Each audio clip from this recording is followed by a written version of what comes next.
Well, hello again. I'm coming to you in back-to-back consecutive nights. I didn't think I would do that when I started this.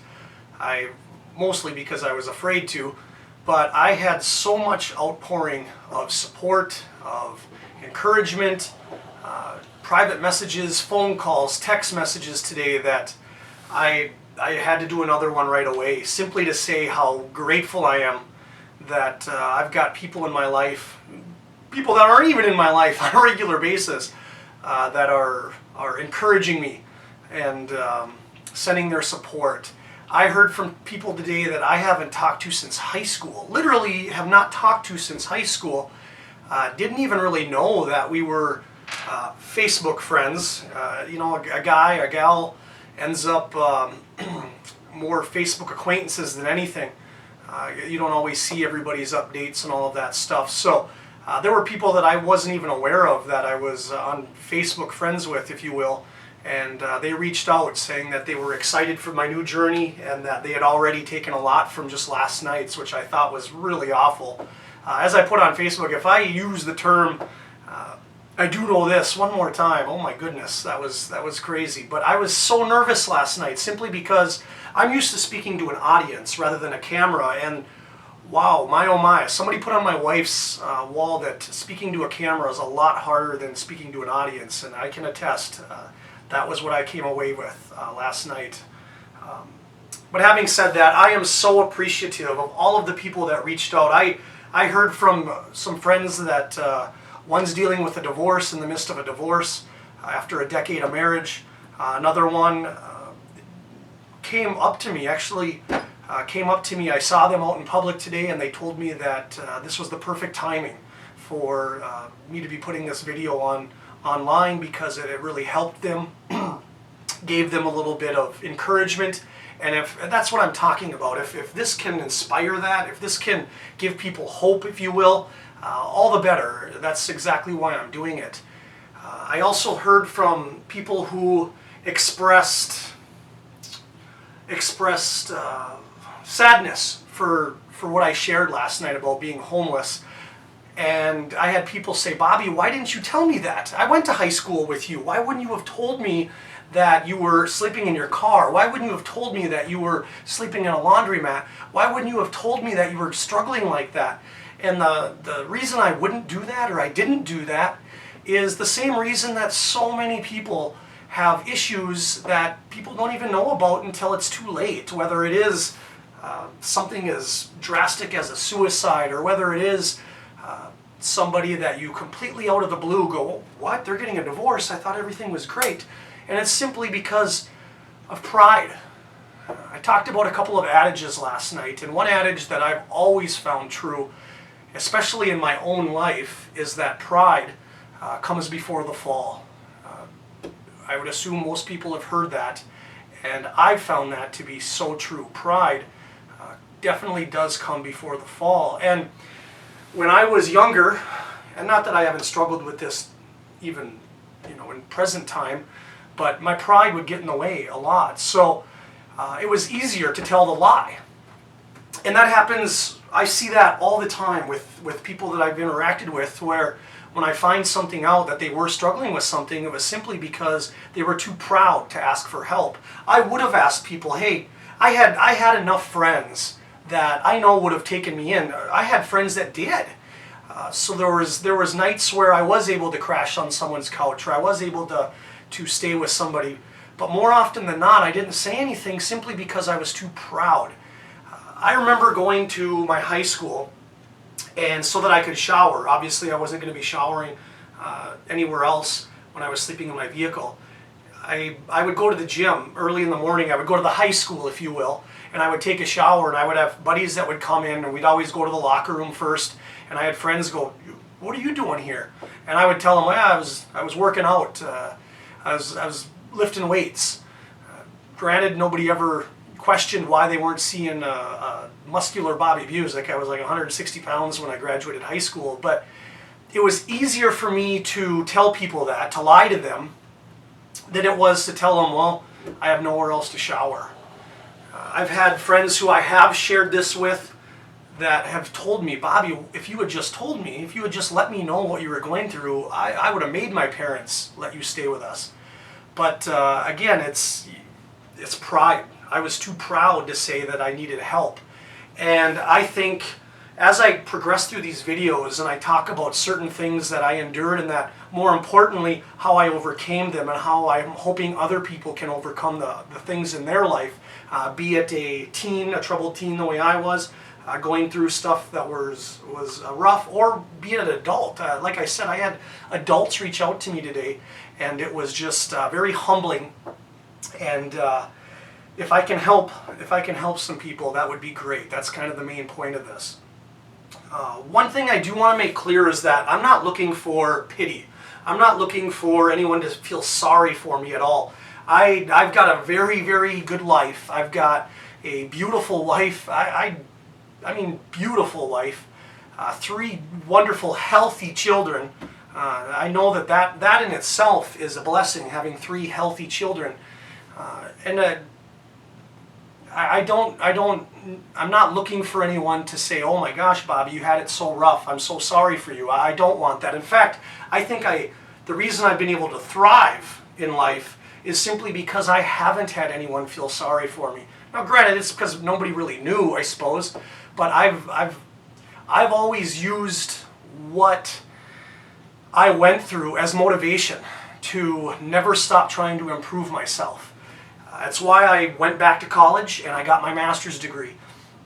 It's why I constantly try to educate myself and see life through a different lens. I went back and got my graduate degree in social work, and the funny thing about that is I'm a very hardcore conservative. I look at myself as a pretty staunch Republican, if you will. I mean, I've been in the military for 18 years. Typically, your military soldiers are conservatives, if you will. Not all the time, but typically, from my experience, it's pretty red, if you will. And I simply wanted to go back to college and major in social work. It was 2 or maybe even 3-pronged. First and foremost, I wanted to help people. My goal after I retire here, and yikes, less than 2 years, which is a little crazy to think about, is to do marital therapy as my main job, along with doing some public speaking on the side, whatever else I may look at venturing into. If you pick like 20 things and you fail at 19, you still got a shot at number 20, right? So one thing I've always tried to do is give myself lots of options. Anyway, I wanted to be a marital therapist simply because I went through a divorce. Not me, my parents, my life, my mom, 3 children, 3 dads. I've got a half brother, I've got a half sister. I've even got some half siblings that I've never met. Having said that, divorce has played a very, very key role in my life. Not to blame anything that I've went through on anyone at all. It's not about that. It's about, I know what the effects of divorce can be, and it's why I've made a few promises to myself. One, when I'm able to, I am going to be a marital therapist. Whether I'm a good one or not isn't really the matter at hand. It's that I'm gonna try. So I wanted to get educated for it. I wanted to go and get a social work degree, a master's in social work, and I want to be able to get licensed as a independent marital therapist when the time comes after I retire.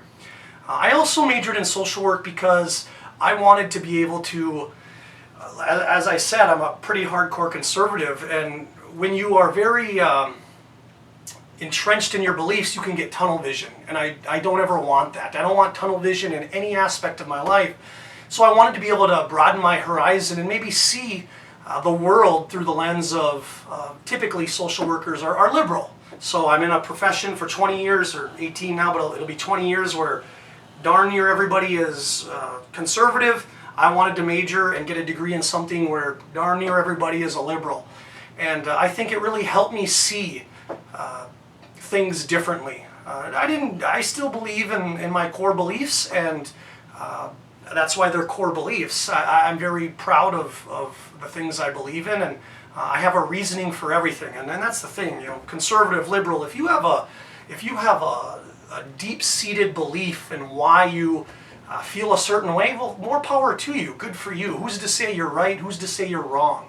Often I think we get a little too wrapped up in those kinds of things.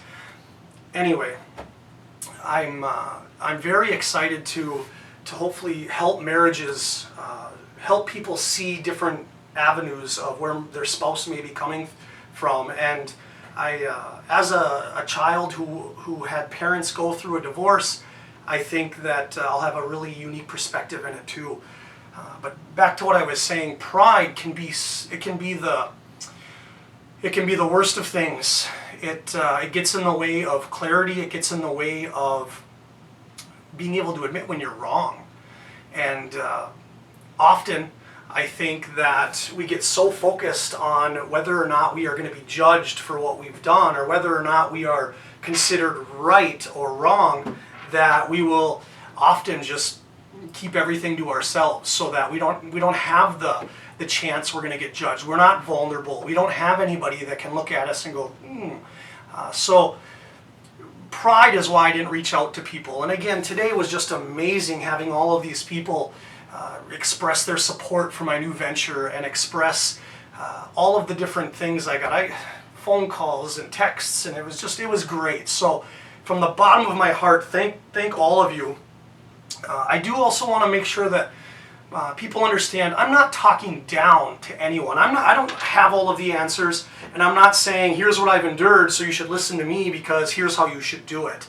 What I am saying is that I've had a struggle in my life from darn near the day I was born, and I've worked very hard to overcome things, and it's going to be a lifelong pursuit for me. And my goal is that Mason and Chase and Easton will be able to take the positives and the negatives and the rights and the wrongs and all of the things that I've come to share with them, and hopefully impart on them whatever wisdom that can be, and they can have a better life, so that when they're teaching their sons, my grandkids will have even an easier time, right? That's the goal. That's the goal in life, isn't it? Because at the end of the day, we all end up in the same 6-foot hole, if you will, and what we leave is what our children and what our family and what our friends remember about us, and how we affected those around us, so that hopefully we're leaving things in a better place. But I really appreciate all of the outreach I got today. I'm also really excited because after last night, I was so nervous last night. I feel a lot more comfortable today, simply because, well, A, it's the second time I'm doing it, and B, because I know that regardless of the quality, I have people that are rooting for me. And when you have people rooting for you, it makes things so much easier. So again, thank you for that. Back to pride. I see that be the root of all, I don't want to be too dramatic, but I see that be so prevalent in people's issues that I've dealt with as a social work intern, as a soldier of 18 years, as a 41-year-old guy. I've seen a lot of people who have let pride be the reason they don't ask for help, they don't reach out. And there's so many different reasons why. And one big thing that I see is social media, right? You don't see people post on Facebook, just had a huge fight with my wife, I don't know where things are at right now with us. You don't see people post on Facebook or Snapchat or Instagram or any of that stuff. You don't see them post a picture of an overdue notice for a bill, right? They'll show you a picture of the T-bone steak that they had, or the lobster they had out to eat. They're not posting pictures of late payment.